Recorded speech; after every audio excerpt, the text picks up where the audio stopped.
A to the K. to the K. To the K. Hello, one and all. Welcome to the A to the K Wrestling Show, where today we are joined by former two-time Intercontinental Champion Santino Marella himself, Anthony Corelli. Anthony, thank you so much for joining us, man. How are you? Oh, amazing. Thank you. Thank you. Yeah, very awesome days these days. You know, I got two small kids, 1 and 4, and it's just a pleasure to wake up every morning and just the household is full of life and laughter and fun and those are my days these days. Yeah, certainly keeping you busy. That's awesome. We've got children similar age as well. It's a really good age. That's good fun. So 4-year-old started jiu-jitsu and the 1-year-old is just running amok, and my son started school. So it's just honestly, I have my daughter's older. She's 27, and for 24 years, you know, I just wanted more kids, and finally my dreams came true. So I'm the expression "living the dream." I literally am living the dream. So it's just a great time in my life. Oh, that's awesome. So we'd like to start off, if we could, sort of going back to your debut in WWE. Obviously, with the storyline starting as a fan in the audience who goes on to win the IC title. So I suppose firstly, I'd just like to ask you sort of how you felt about that story and sort of going straight into the Intercontinental title scene. Yeah, well, I know it was a historic. It was a storyline that had never been done before, where somebody came out of the audience and won a title on their debut. So that was, that was an honor. And then, of course, having the name Marella after Gorilla Monsoon and Joey Marella, that was an additional honor. And I mean, just getting called up to the big leagues is an incredible time in your life. And then it comes with a lot of pressure. You know, you have to deliver. They're giving you this incredible opportunity and putting the belt on you right away. So you have to deliver. And not just that, your life changes. You know, all of a sudden, I was working at OVW, and we were working live events every day. But you come home to your bed every night, and all of a sudden, I was on the road for like 8 years straight. Like, just pack your bags, man. You're on the road. Yeah, it's a crazy lifestyle. Definitely life-changing. Obviously, you've got a super extensive background in judo and martial arts, and you mentioned OVW there, where I think you were kind of being already portrayed as that kind of badass, kind of shoot fighter character. What was that initial reaction when it was like you're going to be playing Santino Marella, and did you ever kind of wish that you kept a bit more of a serious character? No, I mean, in a perfect world, I would have loved to have wrestled like that, but there was a job opening, and they don't come around too often. So you seize it and you do the best you can. And it's funny, I was actually talking to my students last night about that. So a character is really something to sink your teeth into. You can't be married to it. You can't, I have one student that has a very good character that he's developed, and he's good at it. And I get through to him and let him know, look, if the job comes up and they need this, you're this, right? And I was Boris Alexiev on Friday, April. Oh, I was doing the math. Friday, April 13th, and then I flew to Italy on the 14th, and I got there on the 15th, and I debuted on the 16th. So I mean, the day I was Santino, 3 days prior, I'm Boris Alexiev, and then that character. I remember asking Mike Bucci, who was Nova, and I'm like, what's going to happen to Boris? And he's like, forget Boris. This is Vince's idea. So you are now Santino. And I was like, okay, well, that's fair enough, right? Yeah, absolutely. So I'd have to ask, were you a fan of pro wrestling growing up? And obviously with being Canadian, were you a fan of Bret Hart and other Canadian wrestlers? Yeah, so when I was growing up, we had WWF, and that's what I watched. I was a fan of Jimmy Superfly Snuka, the British Bulldogs, Hulk Hogan, like that kind of golden era WWF. Yeah. And even through university a little bit, we watched. We would go to the Royal Rumble, or I'd go to watch WrestleMania with my father and my brother at like a movie theater or something. So I wasn't a diehard fan. I was never really a diehard fan where I would, collect magazines or collect anything really. But I did enjoy it, and I kind of had a feeling I'd be good at it. And even to this day, I don't watch. Well, there's a lot of content out there. It's very difficult to watch it all anyway. But Yeah. I just follow along on social media and catch the Cole's Notes, version of it. Yeah, Yeah. yeah. I mean, obviously, you always just made us laugh so much over the years with that Santino character, and I don't know whether you ever kind of had this comparison before, but like I've always kind of compared you with the likes of with Kurt Angle, because someone who could legitimately kick your ass, but at the same time you dove headfirst into that character and really got so much out of that comedy side as well. Do you think more wrestlers should, put themselves out there a bit like that, kind of like the way you did? Well, there's an interesting, juxtaposition because you can't take yourself too serious, but you have to take the amount of work it takes and the discipline and the industry and the opportunity, and you got to take that serious. That's Oh yeah, real. yeah. But if you want to be Johnny Cool Guy every single day, there's just too many. It's been played out. So Yeah. if you're like a muscular badass guy in trunks, that's like, can you get more generic than that? And they're not looking for generic. They're not. They're looking for something different. And um, Santino was very different. In fact, I get from a lot of wrestlers' wives, or that are kind of bored with wrestling and they watch wrestling because their husband's in it. But they always liked the Santino character because it was something different.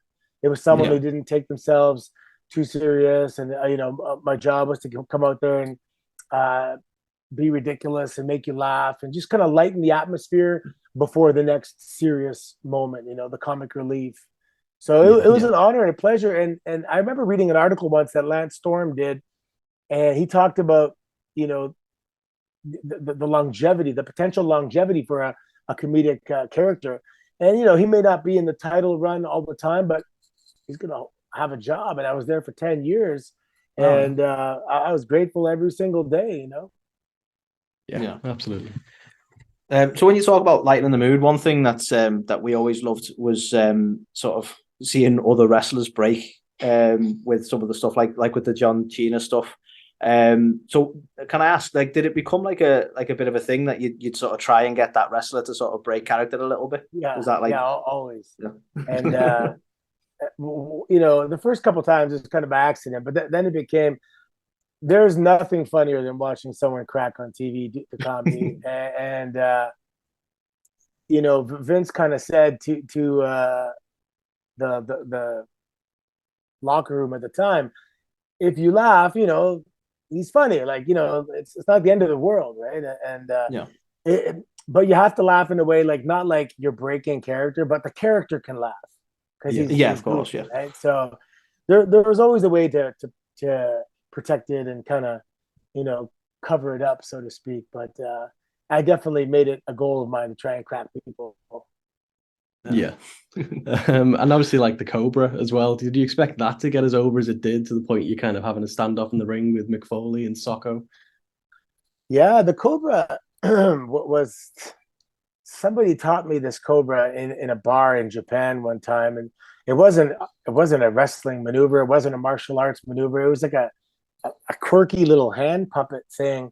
And then one day I was having a match, and I just looked at John Chena, and I said, hey, what, I'm going to try something in my comeback. Just keep an eye out for it. Anyway, immediately I did it at a live event.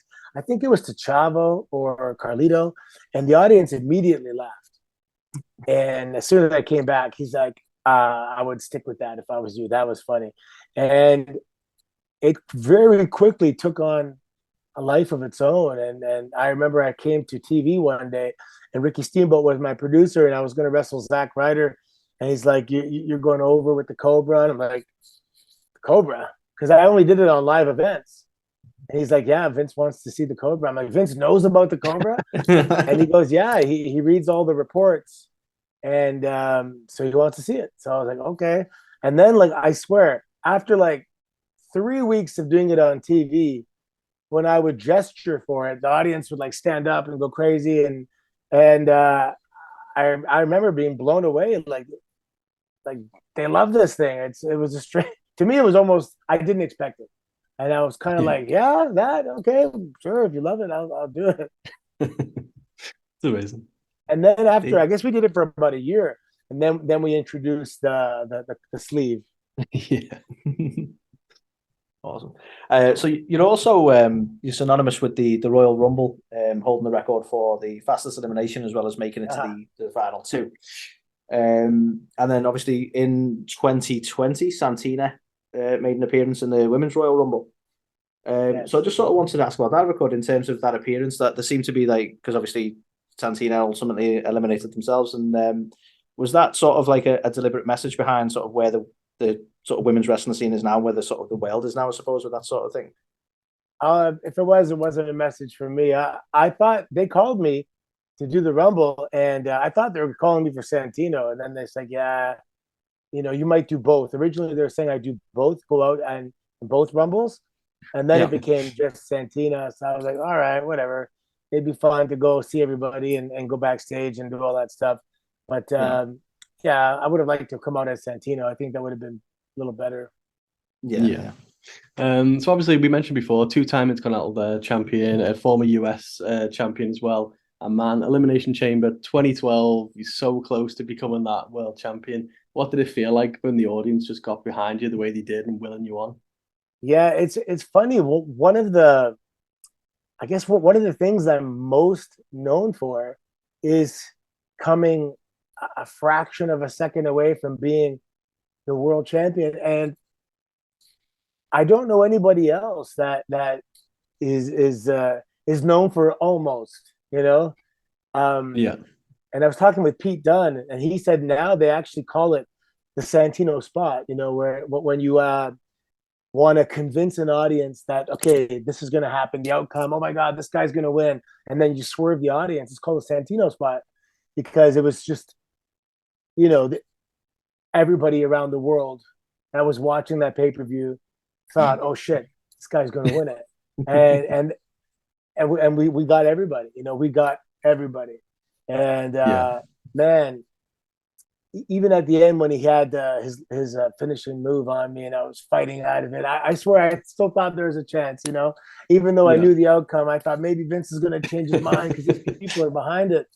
And Mike Chioda was in Gorilla and he was watching Vince and he's like, man, I swear, I think he was this close to changing it, calling it on the fly and changing it.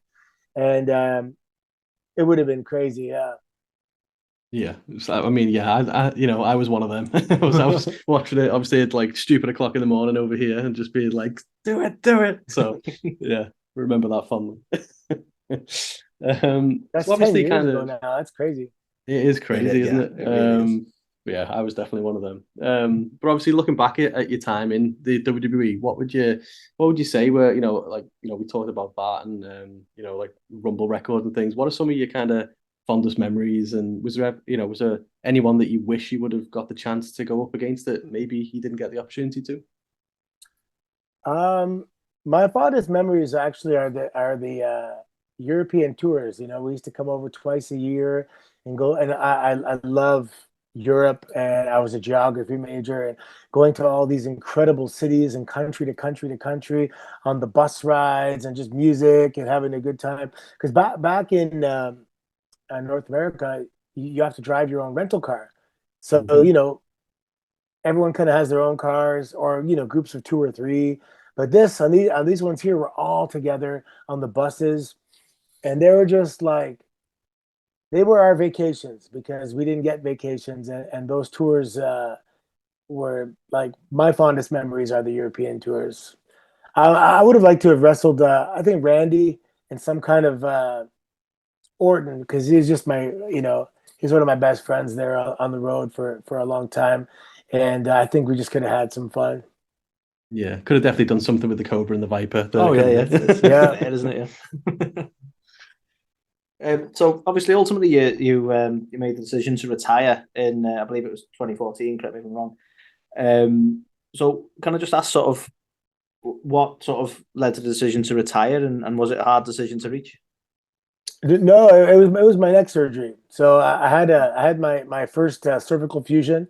I had a double cervical fusion right off the bat, and then the goal was to come back. And then a few months after, they noticed that one of the screws was coming out, and then at the end, but at the 3 month mark, one screw had completely come out, and one had come halfway out. Oh, So they had to go back in and take out the titanium.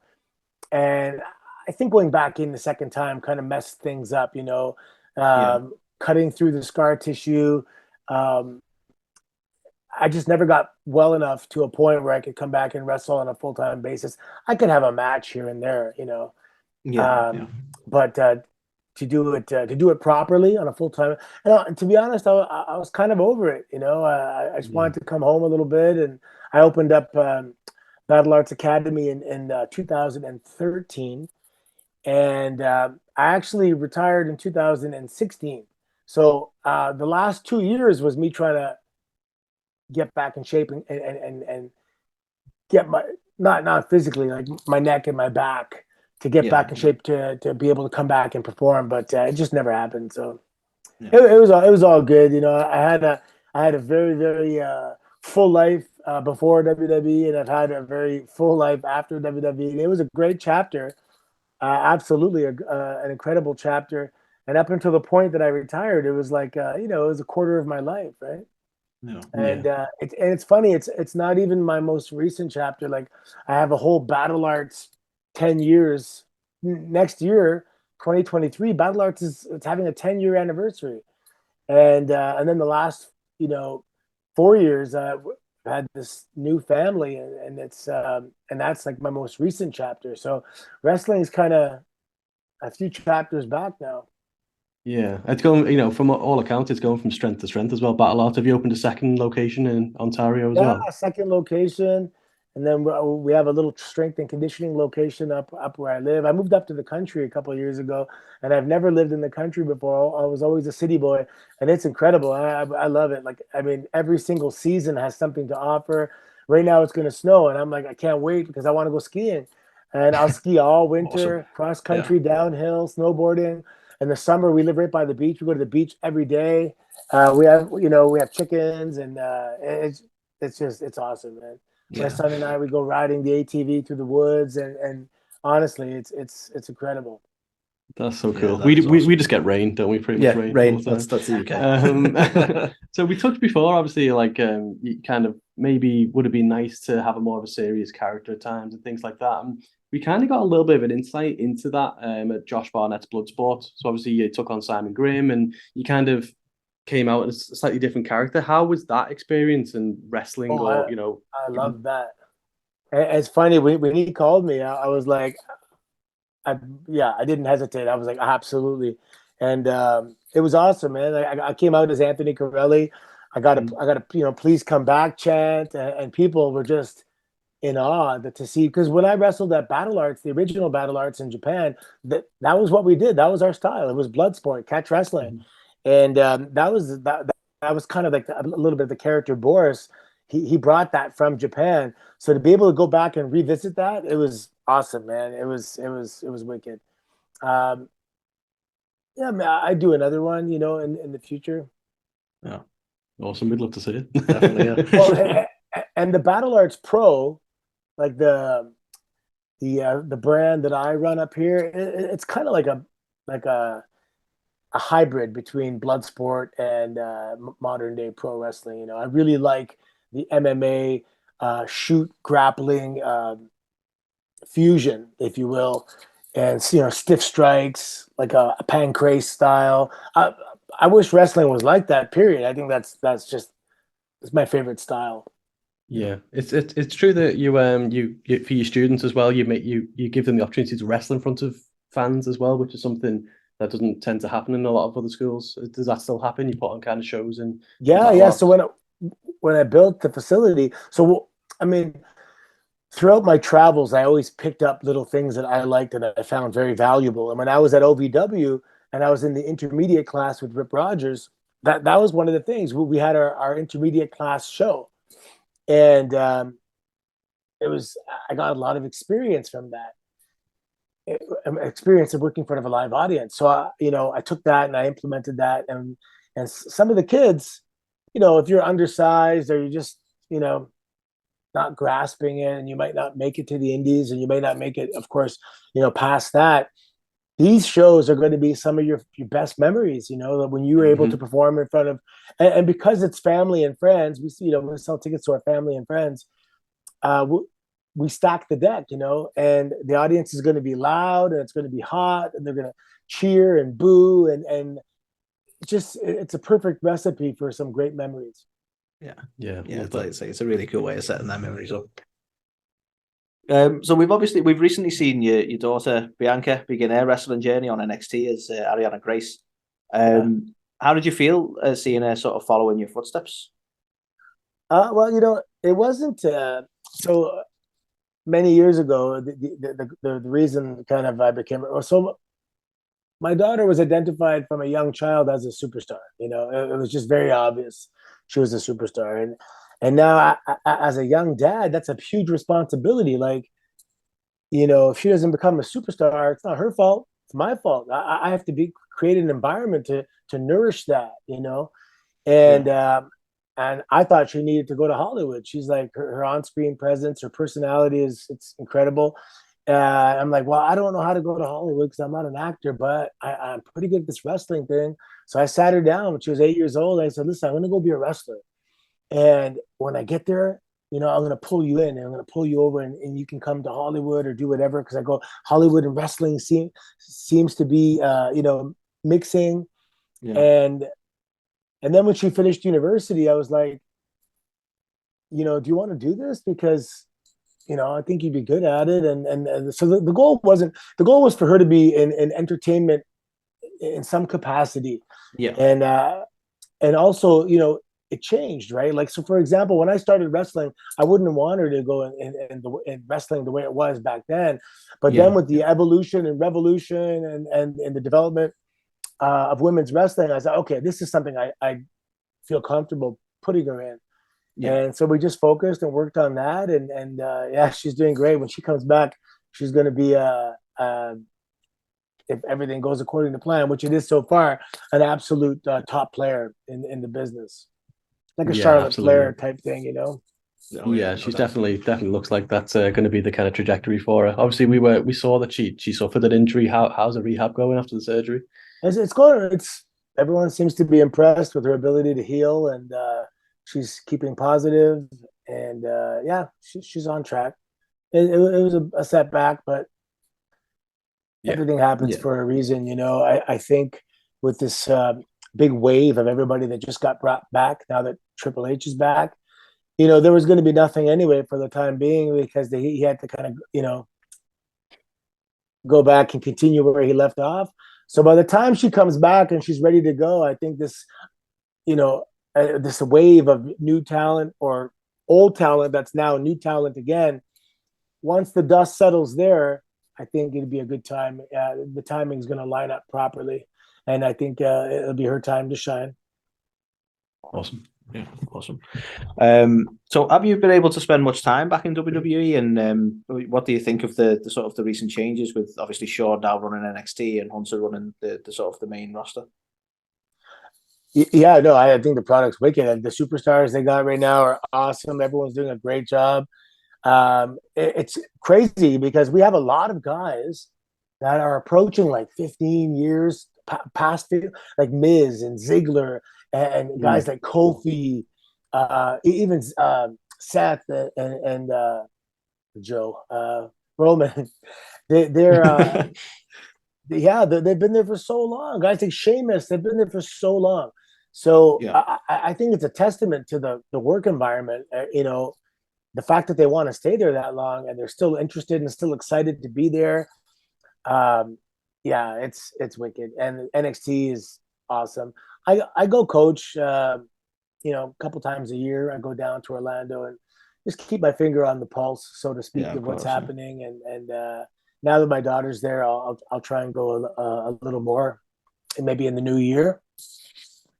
And awesome. Definitely do some of those promo classes and character development stuff. Absolutely. I actually focus on more of the in-ring psychology. The character stuff, it's I find it hard to teach. Actually, it's kind of something you got to feel and you got to know and it's instinct. It's hard Yeah, to I teach guess that. that. Yeah. But I can teach you some. I'm good at explaining things, and that's really I can show you something, but if I don't explain it, are you really going to understand it fully? So I'm pretty good at explaining. Yeah, that makes sense. So obviously we're massively looking forward to seeing you come across to kind of our neck of the woods in Manchester next year for the Love of Wrestling convention. What can fans expect when they come and meet you? Is the Cobra going to make an appearance or? Oh, I don't know, but I'm actually looking forward to it. I'm just talking with someone now too about coming there in March for a wrestling show. It's in Dublin actually on St. Patrick's Day. Oh, So nice. that would be pretty cool. Yeah. It's gonna be a hell of an atmosphere there. I love coming. Yeah, I want to experience that. That's pretty cool. I love coming overseas. The fans are really knowledgeable and respectful, and I love coming to Europe. I'm going to Poland next weekend. I'm going to Chile in December, and I like to limit my things for like one kind of big trip a month, and then I'm going to shut it down for a few months in the winter and ski, and then I'll get back out there in the spring. In the spring, I'll be a lot more active, I think. In fact, you might see me appear somewhere for one of the major companies and get to work a little bit. I really wanted to wait for my son to go to kindergarten. JK, he's 4 now, so he's in school. You never get these years back, and I wanted to be home with him every day. And now my daughter as well. Yeah, we can relate massively, can't we, with little kids of our own that age. So as you say, they grow so fast, don't they? Yeah. Oh, like I look at my daughter, I'm like, I can't even remember the last time I held her, because it's been 20 some odd years, and gosh, yeah, I just want to soak up every second. Definitely. Everyone tells you how fast it goes, but it still doesn't prepare you for how fast it goes. I'll look at social media and I'll see like something 2 years ago, and my son was like a baby, and now he's upstairs talking about Spinosauruses are the largest carnivores and they're bigger than T-Rexes and all this stuff, and yeah, it's crazy. Oh. So while we're sort of mentioning your son, do you think your son may be interested in following the business as well? Has he shown an interest in wrestling? Well, his nickname is Main Event Marco. Love it. And he came to Raw in Toronto recently, and actually he was on the WWE's Instagram because he was like screaming in the audience. So I think he got a little bit hooked that day, just with the experience of being in the Scotiabank Arena, 20,000 people, and he was just like, "What the hell is going on?" He's come to a couple events, where I'm cutting a promo and some guy comes in and taps my chest and says, "You're washed up. Get out of my ring." And I give him a Cobra. And so the Cobra is pretty powerful in my house. So he thinks, how Peter Parker turns into Spider-Man. So he thinks Daddy turns into Santino, like a superhero. So it's pretty cool. But awesome. he's gonna have his sister to watch, and we're gonna focus on amateur athletics, whether it's judo, jiu-jitsu, wrestling, soccer, whatever. He's going to do everything. He's like I joke, he's my science project. We train.